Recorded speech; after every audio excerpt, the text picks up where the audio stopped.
Selamat datang kembali di Lika-Liku Kehidupan yang selalu memberikan konten-konten bermanfaat. Kali ini kita punya topik yang pasti bikin banyak dari kalian tertarik, yaitu bagaimana kita bisa menemukan dan mengoreksi kebiasaan buruk yang sering menghambat kita untuk menjadi versi terbaik dari diri kita sendiri. Sebelum kita mulai, jangan lupa untuk like, subscribe, dan nyalakan lonceng notifikasi agar kalian tidak ketinggalan konten-konten seru dari kita.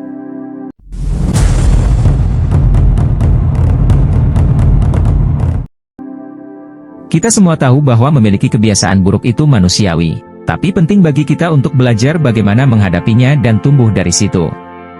Jadi, siap-siap untuk meraih pengetahuan baru dan memulai perjalanan bersama kita untuk meningkatkan diri.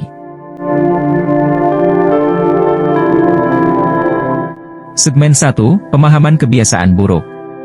Sebelum kita menggali lebih dalam, mari kita pahami bersama apa sebenarnya yang dimaksud dengan kebiasaan buruk.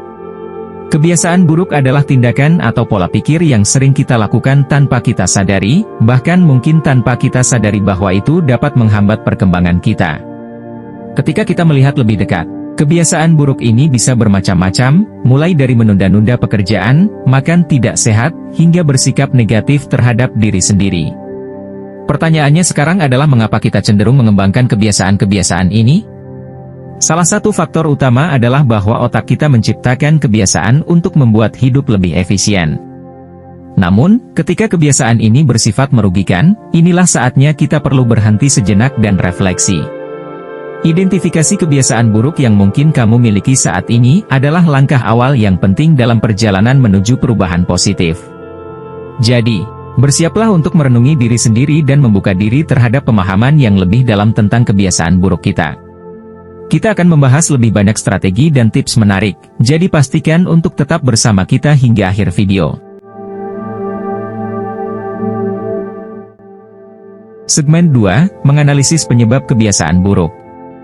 Sekarang, setelah kita mengidentifikasi kebiasaan buruk yang mungkin kita miliki, saatnya untuk melakukan perjalanan lebih dalam ke dalam diri kita sendiri. Mengapa kita cenderung melakukan kebiasaan-kebiasaan ini?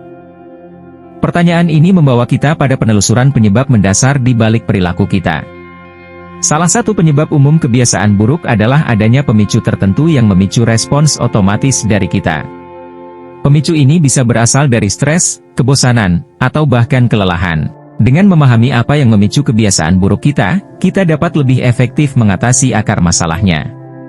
Selain itu, adanya kebiasaan buruk seringkali terkait dengan kebutuhan psikologis atau emosional yang tidak terpenuhi. Kita mungkin menemukan kenyamanan sementara dalam kebiasaan buruk tersebut sebagai cara untuk mengatasi tekanan atau ketidakpastian dalam hidup kita. Dalam perjalanan menganalisis penyebab kebiasaan buruk, penting juga untuk tidak menyalahkan diri sendiri. Ini adalah langkah kritis untuk membuka pintu menuju perubahan yang sejati. Mari bersama-sama menjelajahi kompleksitas diri kita dan mencari cara positif untuk mengatasi akar masalah. Jadi, siapkan diri untuk perjalanan yang mendalam ini. Mari kita cari tahu lebih banyak tentang diri kita sendiri dan memahami mengapa kita melakukan hal-hal tertentu. Segmen 3, Strategi Identifikasi dan Pemantauan. Sekarang, setelah kita menggali lebih dalam tentang apa yang mendasari kebiasaan buruk kita, mari fokus pada bagaimana kita dapat mengidentifikasi dan memantau mereka dengan lebih efektif. Langkah pertama dalam perubahan adalah kesadaran, dan untuk itu, kita perlu memahami pemicu dan pola kebiasaan kita. Pertama, cobalah untuk mencatat kapan, di mana, dan mengapa kebiasaan buruk itu muncul. Ini dapat membantu kita menemukan pola yang mungkin tidak kita sadari sebelumnya. Gunakan jurnal atau aplikasi pemantauan untuk melacak situasi atau perasaan tertentu yang mungkin memicu kebiasaan buruk. Selanjutnya, identifikasi sinyal peringatan sebelum kebiasaan buruk muncul. Mungkin ada tanda-tanda khusus yang memberi kita petunjuk bahwa kebiasaan buruk itu akan datang. Mengetahui sinyal-sinyal ini dapat membantu kita mengambil tindakan preventif sebelum terjebak dalam kebiasaan tersebut. Dalam menjalani proses identifikasi dan pemantauan, penting untuk bersikap jujur pada diri sendiri tanpa menghakimi. Ini bukan tentang menyalahkan diri sendiri, tetapi tentang memahami dan mengajarkan diri kita untuk merespons dengan cara yang lebih sehat. Jadi, bersiaplah untuk menyelami proses penemuan diri. Mari bersama-sama mengidentifikasi pola-pola kebiasaan buruk kita dan mengembangkan strategi pemantauan yang efektif. Teruslah melangkah maju karena setiap langkah kecil membawa kita lebih dekat menuju perubahan positif. Segmen 4. Mengembangkan kebiasaan positif. Ketika kita sudah berhasil mengidentifikasi dan memantau kebiasaan buruk, tahap selanjutnya adalah menggantikan mereka dengan kebiasaan positif yang dapat memperkuat dan mendukung perkembangan pribadi kita. Proses ini tidak hanya tentang menghentikan kebiasaan buruk, tetapi juga membentuk pola baru yang lebih sehat.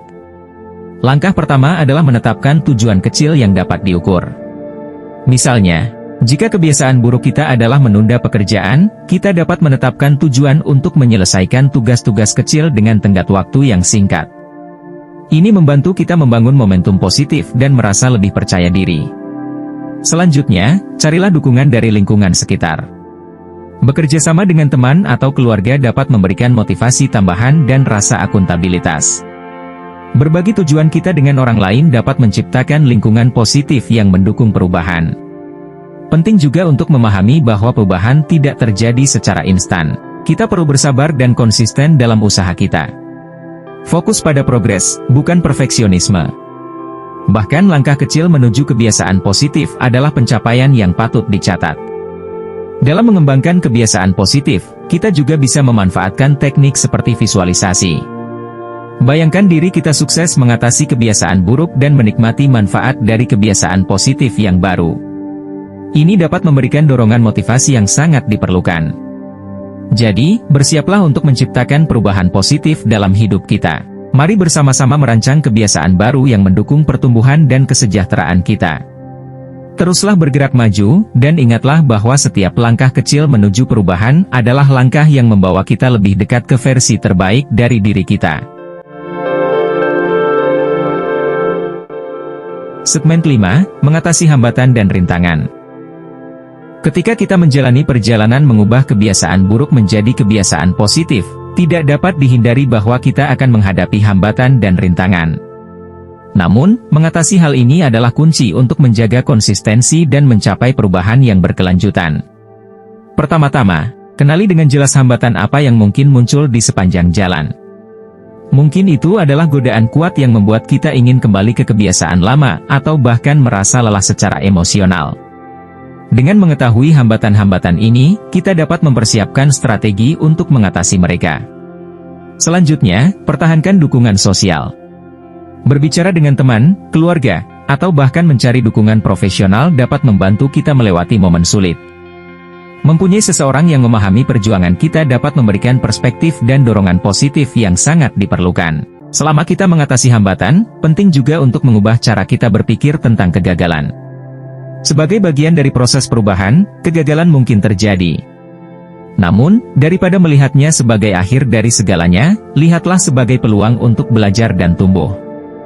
Setiap kegagalan adalah langkah mendekati kesuksesan jika kita belajar darinya. Terakhir, tetapkan rencana cadangan.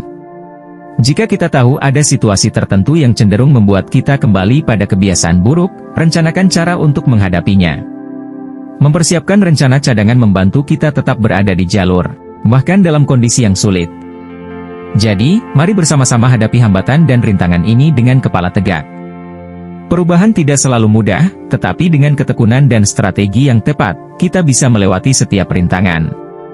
Ingatlah, proses ini adalah tentang perjalanan kita menuju kehidupan yang lebih baik. Teruslah maju, dan berikan diri kita kredit yang pantas kita terima setiap kali kita mengatasi hambatan. Terima kasih telah menonton. Jangan ragu untuk berbagi pengalaman kamu dalam mengatasi kebiasaan buruk di kolom komentar. Kami harap konten ini bermanfaat bagi kamu dan orang-orang di sekitarmu. Sampai jumpa di video berikutnya, tetap positif dan tingkatkan dirimu setiap hari.